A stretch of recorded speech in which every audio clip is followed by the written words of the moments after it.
India has reacted very negatively, as you might expect, to these tariffs related to Russian oil purchases. Basically जो बहुत सारे expert हैं वो America के अंदर बड़े परेशान हैं.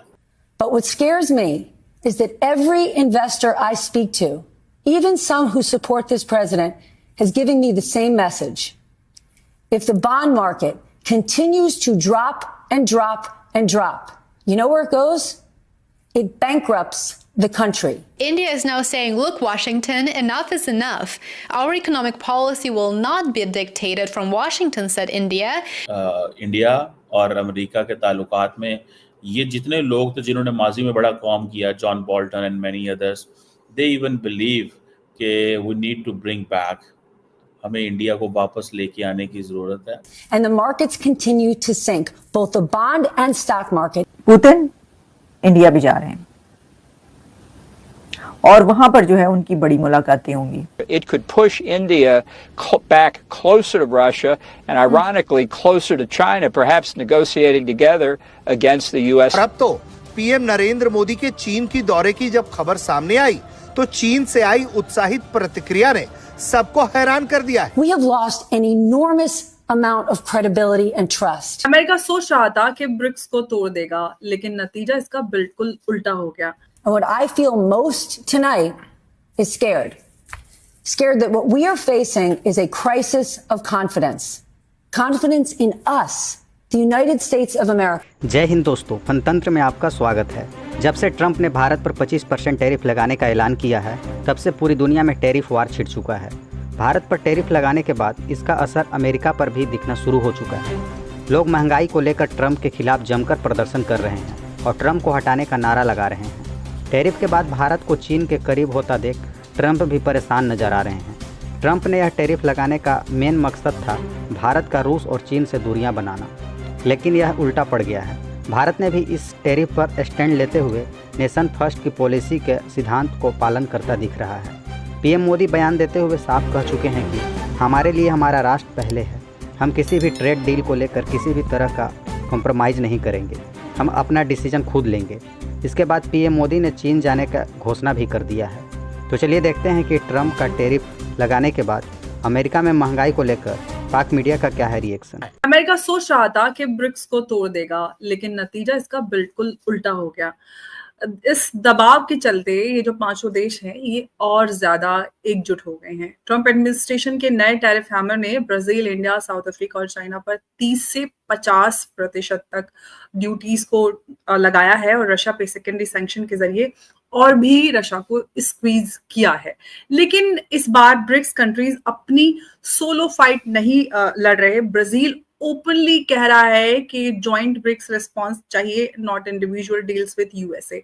तो ये जो अपने आप में बड़ा डेवलपमेंट है, यूएस हेजेमनी को काफी चैलेंज कर रहा है. मोदी सरकार ने लूला, शी जिनपिंग और पुतिन से डायरेक्ट डायलॉग किया है. और क्या इंडिया की ये बैलेंसिंग एक्ट, एक तरफ ब्रिक्स की सॉलिडारिटी और दूसरी तरफ यूएस से टाइज, लॉन्ग टर्म चलेगा?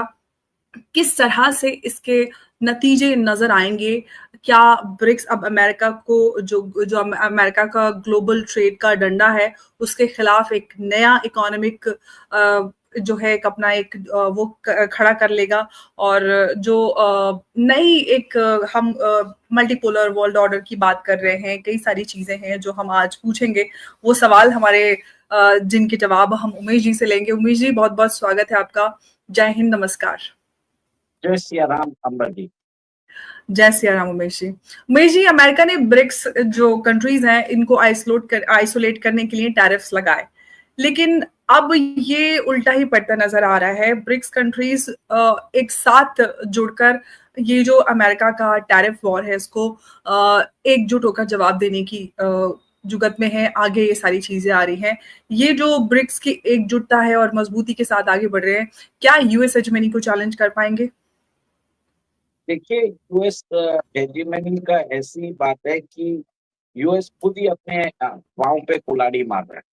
सबसे पहले तो उन्होंने यूक्रेन वॉर के अंदर रशिया के एसेट्स फ्रीज कर दिया था, $300 बिलियन.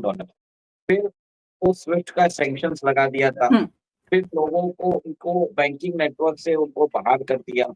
उनके एसेट सीज करने के बाद अब रशिया ने क्या किया, ऑल्टरनेटिव पेमेंट मैकेनिज्म्स के ऊपर बात करना चालू किया और तब उन्होंने इंडिया और चाइना के साथ लोकल करेंसी ट्रेड चालू किया है।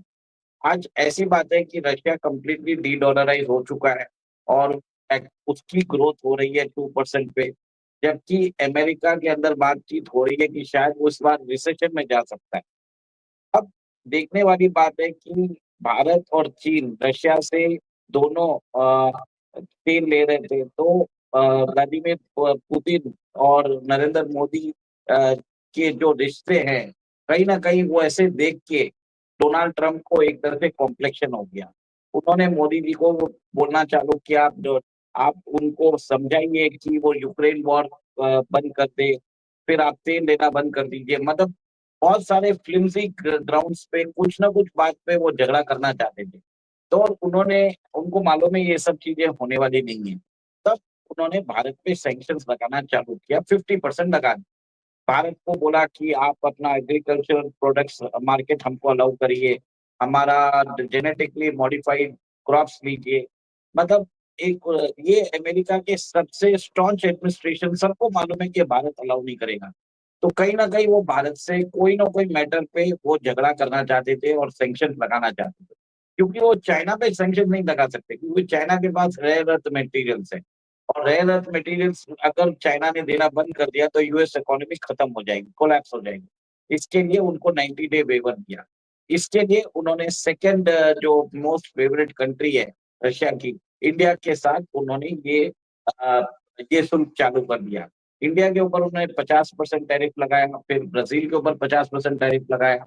अब क्या हुआ कि इंडिया से जब उन्होंने सैंक्शन लगाया, रशिया आ गया हरकत में।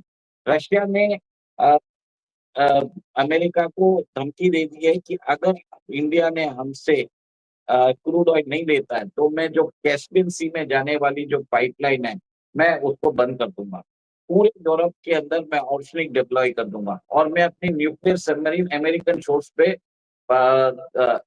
शोर्स पे लाके खड़ा कर दूंगा। देखिए, दो चीजें बहुत भी हुई थी अगर आप देखा जाए तो। लास्ट 10-15 दिन में साउथ चाइना सी में 2 जगह अर्थक्वेक भी आए थे। ये बताया जाता है कि ये एक तरह से मैनमेड अर्थक्वेक है। ये देखिए पुष्टि नहीं हुई है, पर जो स्पेसिफिक लोकेशन हुआ था उससे रशियन सबमरीन एक तरह से हाथ हुई थी। तो कहीं ना कहीं रशिया के अंदर एक तरह से ये भी हो रहा है कि क्या अमेरिका ऐसा कोई टेस्ट कर रहा है, इसकी पुष्टि नहीं हुई है, पर एक तरह से वहां पे कयास लगाया जा रहा है। That what we are facing is a crisis of confidence. Confidence in us, the United States of America. और अगर तुम लोग नए हो तो सब्सक्राइब करो।